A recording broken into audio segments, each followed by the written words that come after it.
দুনিয়ার দুঃখ কষ্ট আর যন্ত্রণাগুলো জীবনের অবিচ্ছেদ্য অংশ। এগুলোকে পাশ কাটানো যায় না, বরং ধৈর্য, তাওয়াক্কুল আর ঈমানী শক্তি দিয়ে এগুলোর মুখোমুখি হতে হয়।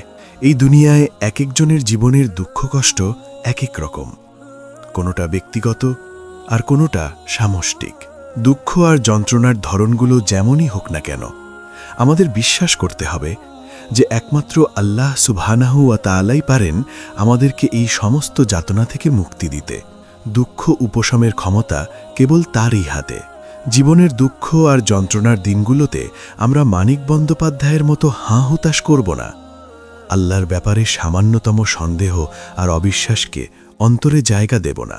আমাদের বিশ্বাস হতে হবে নবী আইয়ুব আলাইহিসসালামের মতো, মরণব্যাধিতে জীবন বিপন্ন হওয়ার মুখেও যিনি আল্লাহ সুবহানাহু ওয়া তাআলার ওপর থেকে এক মুহূর্তের জন্যও ভরসা হারাননি। অন্তরের সবটুকু বিশ্বাস আর ভালোবাসার নিংড়ে তিনি বলেছিলেন, হে আমার রব, দুঃখ কষ্ট আমাকে স্পর্শ করেছে, আর আপনি তো দয়ালুদের মধ্যে শ্রেষ্ঠ দয়ালু। আমাদের ধৈর্য হতে হবে নবী ইয়াকুব আলাইহিসসালামের মতো, প্রিয়তম সন্তানকে হারিয়ে যিনি বলেছিলেন, আমি আমার অসহনীয় দুঃখ ও বেদনা কেবল আল্লাহর কাছেই নিবেদন করছি। এই যে আল্লাহর কাছে নিবেদন করা, এটাই হলো মুমিনের সবচেয়ে বড় শক্তি।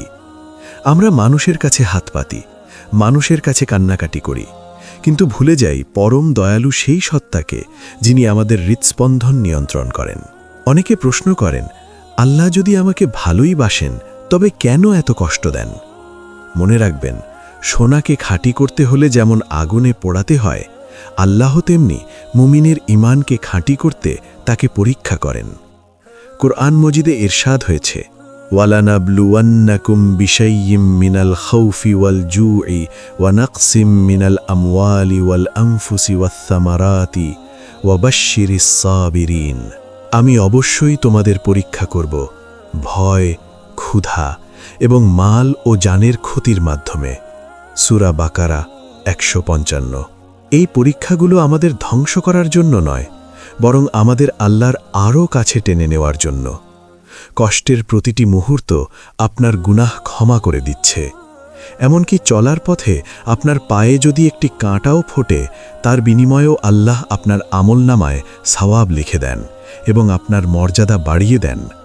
তাই যখন আপনি ভাবছেন আপনি ভেঙে পড়ছেন, তখন আসলে আল্লাহ আপনাকে নতুন করে গড়ছেন। এই দুঃখের সাগর পাড়ি দেওয়ার উপায় কি? উপায় হলো দুটি, সবর এবং সালাত। ধৈর্য ধরুন, কারণ আল্লাহর ফয়সালা কখনো ভুল হয় না, আর নামাজের মাধ্যমে তার সাহায্য চান। যখন রাতের শেষ প্রহরে সবাই ঘুমিয়ে থাকে, তখন আপনার চোখের পানিগুলো নিয়ে তার সামনে দাঁড়ান। যে কষ্টের কথা আপনি পৃথিবীর কাউকে বোঝাতে পারেননি, সেই অব্যক্ত বেদনাগুলো সেজদায় গিয়ে তাঁকে বলুন। মনে রাখবেন, ইউসুফ আলাইহিসসালামকে অন্ধকূপ থেকে বের করে মিশরের সিংহাসনে বসানো সেই আল্লাহ আজও আছেন। ইউনুস আলাইহিসসালামকে মাছের পেট থেকে রক্ষা করা সেই রব আপনার প্রতিটি দীর্ঘশ্বাস শুনছেন। আপনার বর্তমানের এই অন্ধকার আসলে আগামীর কোনো এক বিশাল আলোর পূর্বাভাস মাত্র। সবশেষে কেবল একটি কথা আমাদের মনে রাখতে হবে, ইন্না মাআল উসরি ইউসরা। নিশ্চয়ই কষ্টের সাথেই স্বস্তি আছে। সূরা ইনশিরাহ ৬। আল্লাহ কখনো কারো উপর তার সাধ্যের অতিরিক্ত বোঝা চাপিয়ে দেন না। আপনার জীবনের এই কষ্টের অধ্যায়টি চিরস্থায়ী নয়। বিশ্বাস রাখুন, ধৈর্যের এই পথ ধরেই আপনি একদিন জান্নাতের সেই বাগানে পৌঁছাবেন, যেখানে কোনো দুঃখ নেই, কোনো ক্লান্তি নেই। আল্লাহ আমাদের সবাইকে প্রতিকূলতায় অটল থাকার এবং তার উপর পূর্ণ তাওয়াক্কুল করার তৌফিক দান করুন। আমিন।